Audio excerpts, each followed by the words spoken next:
Hello, নিশা বলছি। ঈশা, কি খবর? ওদেরকে তুলে নিয়েছি। ভেরি গুড, ভেরি গুড নিশা।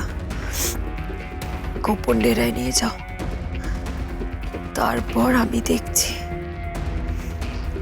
আজ রাতে অপারেশন করবে কে? তটিনী গাঙ্গুলি। আজ রাতে যেভাবে হোক আমার ছেলেকে চাই, আমার লাট্টুকে চাই। আর ওই বিচিত লাহিড়ী আর আয়ুষীর সন্ধান চাই।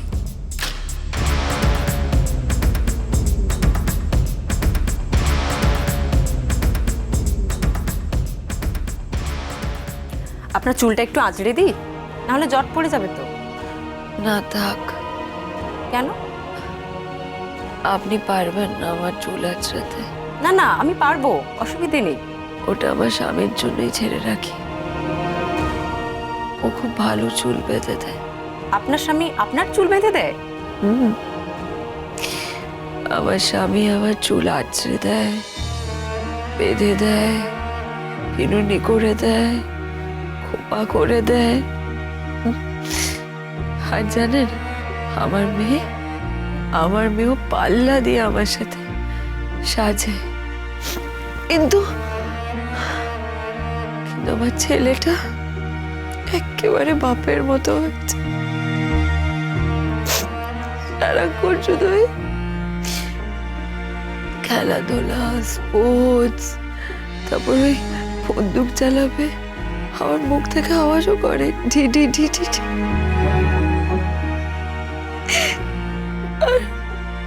আর আজকে সেই ছেলে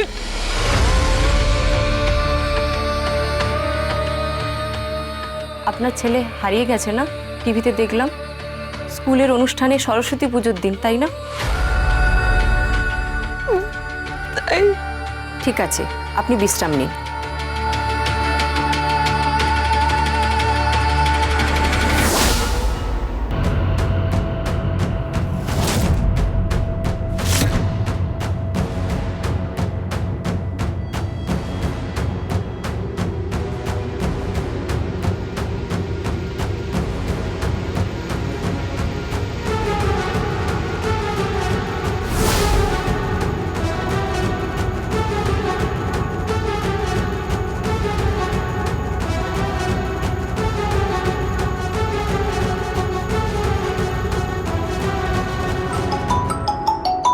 হ্যালো পরশুরাম, কি খবর? হ্যাঁ স্যার, লোকেট করে ফেলেছি, কিন্তু এত সহজে লোকেট করতে পারবো সেটা ভাবিনি স্যার। এরা কারা, কিছু বুঝতে পারলে? না স্যার, স্যার যে মহিলা আছে নিশা ঘোষ আমাদের ফ্ল্যাটের নিচের ফ্ল্যাটটা ভাড়া নিয়েছিলেন। মজুমদার আঙ্কেলদের ফ্ল্যাট, ছদ্মবেশে ছিল, মিথ্যে পরিচয়। কিন্তু ইম্পর্টেন্ট বিষয় হচ্ছে যে ওর সাথে টোটিনি কিভাবে কানেক্টেড সেটা ইম্পর্টেন্ট, সেটা জানা দরকার স্যার। তোমার সামনে কিন্তু এখন অগ্নি পরীক্ষা পরশুরাম। জানি স্যার। মাথায় রেখো, তোমার একটা ভুল কিন্তু সমস্ত কিছু পণ্ড করে দিতে পারে। আর ইতিমধ্যেই ক্রিটিসিজমের চূড়ান্ত পর্যায়ে পৌঁছে গেছে আমাদের ডিপার্টমেন্ট। আমাদের বিরুদ্ধে যা খুশি বলা হচ্ছে, আর আমি ওপর মহলে জবাবদিহি করতে করতে ক্লান্ত হয়ে গেছি। ইচ্ছে করছে চাকরি ছেড়ে চলে যায়। পরশুরাম, ক্রমশ ক্রিমিনাল বাড়ছে। জানি স্যার, জানি জানি। আর পরশুরামদেরও সংখ্যা বাড়ছে স্যার। উনি 21 বার ক্ষত্রিয়দের বিনাশ করেছিলেন। স্যার আমি একবার পারবো না? পারবো স্যার, পারবো, আমি পারবো। আমি নজর রাখছি, আপনি চিন্তা করবেন না, আপনি একদম চিন্তা করবেন। Thank you.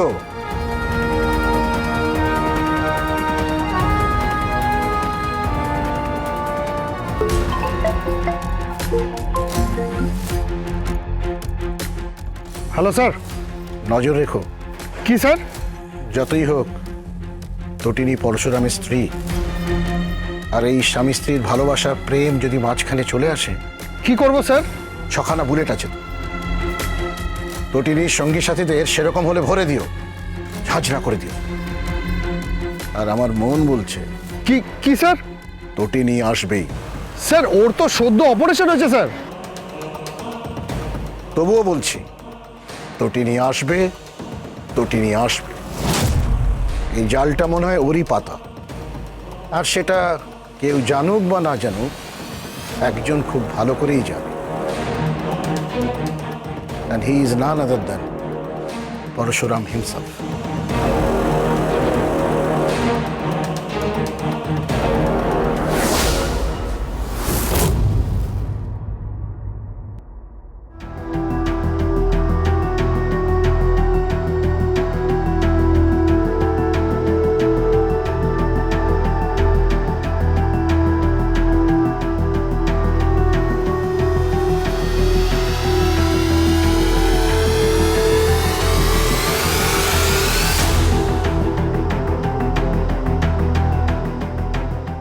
Excuse me, yes sir.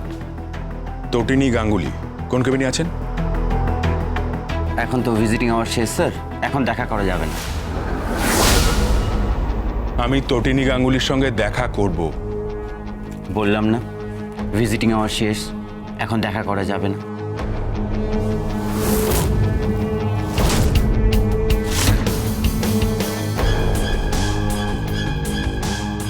এখানেই গুলি করে দেবো বলে দিলাম। স্যার স্যার কী করছেন স্যার? রিভলভার বার করছেন কেন? আপনি প্লিজ ঢোকান, প্লিজ গানটা ঢোকান প্লিজ স্যার।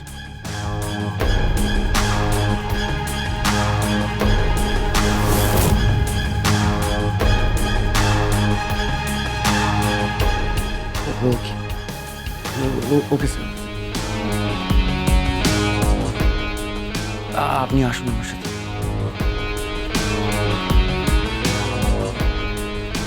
কোথায় যাচ্ছেন আপনি? কেবিনে, তটিনী গাঙ্গুলির কেবিনে। এখন আপনি ঢুকতে পারবেন না। সরুন এখান থেকে।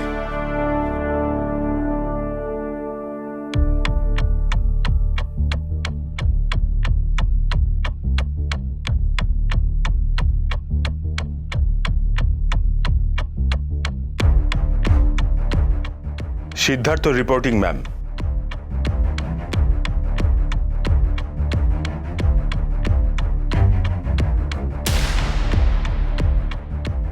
হাই সিদ্ধার্থ। হ্যালো ম্যাম, আপনি রেডি হয়ে নিন।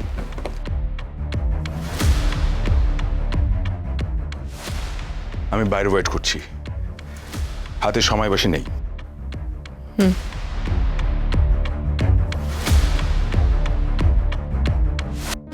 এসব কি হচ্ছে কি?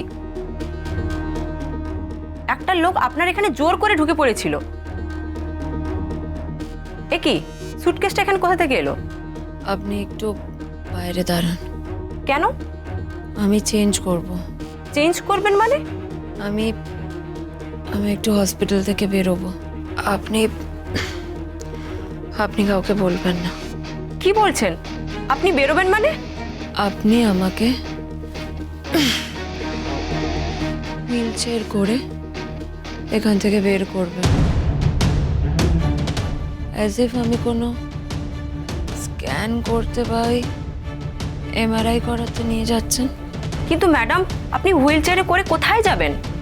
সেটার কৈফিয়ত আমি আপনাকে দেব না সিস্টার। যা বলছি তাই করুন প্লিজ। কিন্তু আপনি এখন কোথাও যেতে পারেন না, রিস্কি হয়ে যাবে। আপনি বুঝতে পারছেন না, আপনার সবেমাত্র অপারেশন হয়েছে।